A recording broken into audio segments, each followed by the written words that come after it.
Long before the age of iron citadels, fractured kingdoms, and roads carved through the wilderness, there existed a secluded order of philosophers who believed the world had misunderstood time. To common kings, time was a road. To priests, it was a judgment. To soldiers, it was a blade that moved only forward. But to the order known as the Keepers of Recurrence, time was neither road nor blade. It was a circle, an endless return, folding upon itself, devouring its own ending only to begin again. They watched the oldest rhythms of existence and found their doctrine confirmed in all things. The tide abandoned the shore, then returned. Winter buried the world, then yielded to spring. Stars vanished into darkness, only for new fires to awaken in the void. Birth became strength, strength became decay, decay became renewal. Nothing truly ended, everything traveled, everything returned. Among the keepers, this belief became more than philosophy, it became obsession. If the world itself moved in cycles, then perhaps life could be made to obey the same law. Perhaps vitality was not something spent and lost, but something that could be caught, preserved, and returned again and again without loss. Within the order lived a patient artisan whose name was erased from every surviving chronicle. Some claimed he had once been a healer who watched too many warriors die before their wounds could close. Others believed he was a scholar of stars, drawn to the secret mathematics of celestial collapse and rebirth. What is known is this: he sought to capture the rhythm of recurrence inside a single object, not as a weapon, not as a crown, not as a symbol of rule, but as a vessel. He gathered crystal grown beneath the deepest earth, untouched by sunlight and shaped over centuries by silent pressure. From fallen meteors, he drew pale metal veins, cold and luminous, strong enough to bind forces no mortal glass could endure. With these materials, he shaped a narrow crystalline flask. Its body was tall and elegant, divided into geometric panes.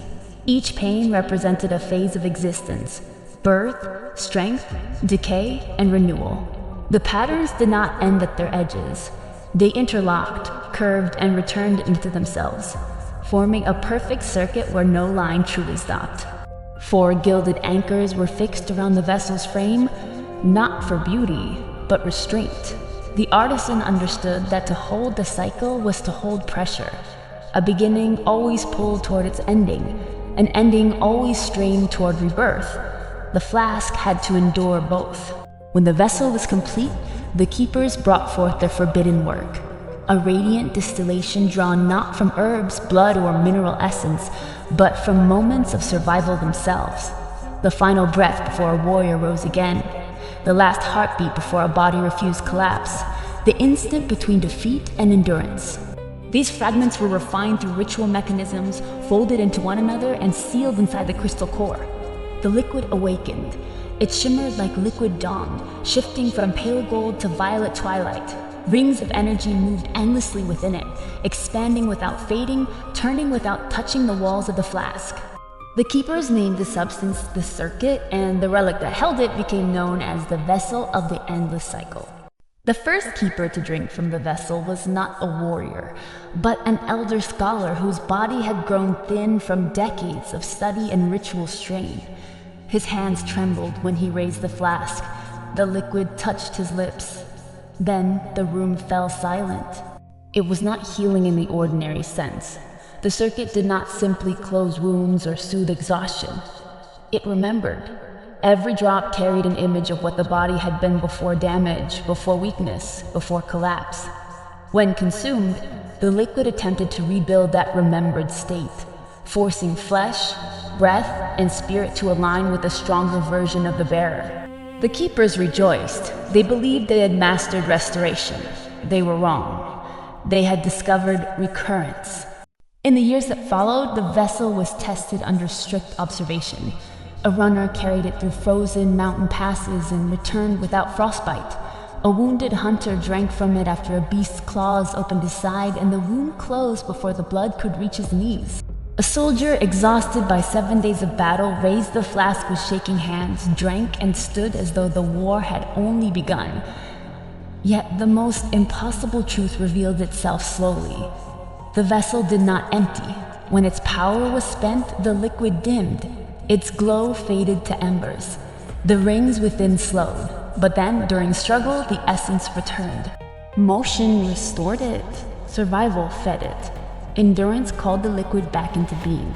The more fiercely its bearer fought to remain alive, the faster the glowing draft reformed inside the flask. Every desperate breath, every wound survived, every step taken beyond exhaustion became part of the vessel's returning current. It was not merely a potion, it was a closed system of vitality. Power flowed outward, life resisted death. The vessel remembered the resistance. Then the power returned. The keepers believed they had captured the pulse of the world itself.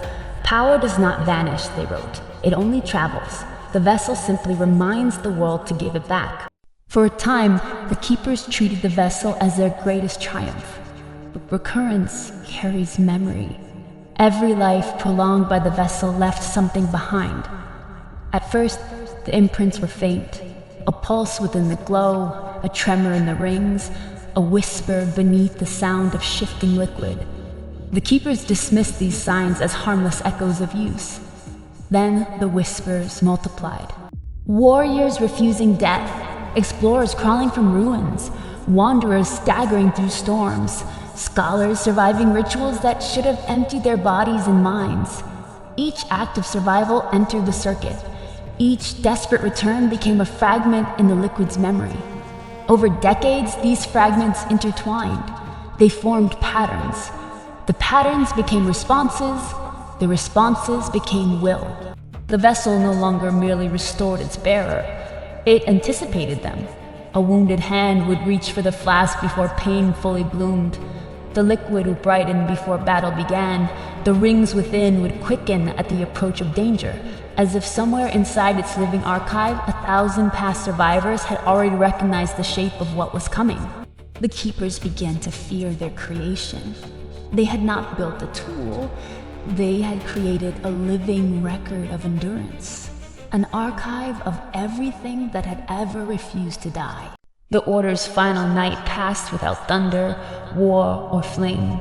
No enemy army approached their tower, no plague entered their halls, no betrayal was recorded.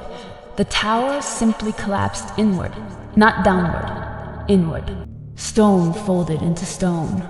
Corridors curved into their own beginnings.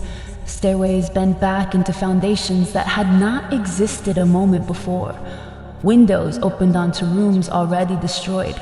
Clocks shattered, then chimed once after breaking. The surviving legends say time itself recoiled from the keeper's work. Others claim the vessel awakened fully that night and shattered the restraints placed upon it. Its light erupted through the tower in rings of pale gold and violet, expanding forever without fading. Every scholar, every mechanism, every inscription vanished into the silent geometry of recurrence. By dawn, nothing remained but a ruin. At its center rested the vessel of the endless cycle, unbroken, full, glowing softly, waiting. Centuries passed, kingdoms rose, citadels rusted, roads cut through forests that had once hidden the Keeper's tower from the world. Travelers eventually found the relic among the ruins, and the old cycle began again. Those who carried the vessel became difficult to kill. Warriors seemed impossible to exhaust. Their wounds closed faster than they could bleed. Battles that should have ended in defeat looped into survival. Explorers emerged from collapsed tombs with dust in their lungs and light still in their eyes.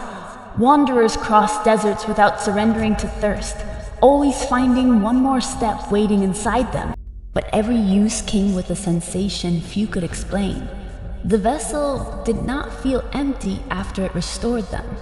It felt attentive. The liquid stirred when their hearts raced. The rings inside widened when fear sharpened the breath. Sometimes, while holding the flask in silence, a bearer could hear a heartbeat echoing from within the crystal. Not their heartbeat as it was, their heartbeat as it would be, repeating ahead of time, as if somewhere in the future they had already survived. Those who depended on the vessel too often began to change. They survived wounds that should have ended them, but sleep brought visions of lives not their own. They dreamed of battlefields they had never seen, ruins they had never entered, storms they had never crossed. The vessel was giving back more than strength. It was giving back memory. Every bearer became part of the circuit. Every refusal to die joined the archive inside the liquid core. Those who drank deeply heard whispers in moments of danger, not commands, but instincts gathered from countless survivors before them. Duck, rise, breathe, endure. Some called it guidance, others called it possession. The longer one carried the vessel, the stronger the feeling became that the liquid was not merely preserving life, it was learning how to preserve it forever. Not for mercy, not for love, but because survival had become its nature. The cycle wanted to continue. Today, the vessel of the endless cycle is spoken of in ruined camps, among treasure seekers, exiles, and those who walk too close to death. They say its crystal body still shines with pale gold and violet light. They say the rings within never fade. They say the liquid cannot truly be spent, only scattered into struggle until survival calls it home again. To drink from it is to borrow strength from the future. To carry it is to be studied by the past. To survive through it is to leave a part of yourself within the endless current. For the vessel is not a miracle of healing. It is not a simple draft of vitality. It is the law of return made crystal.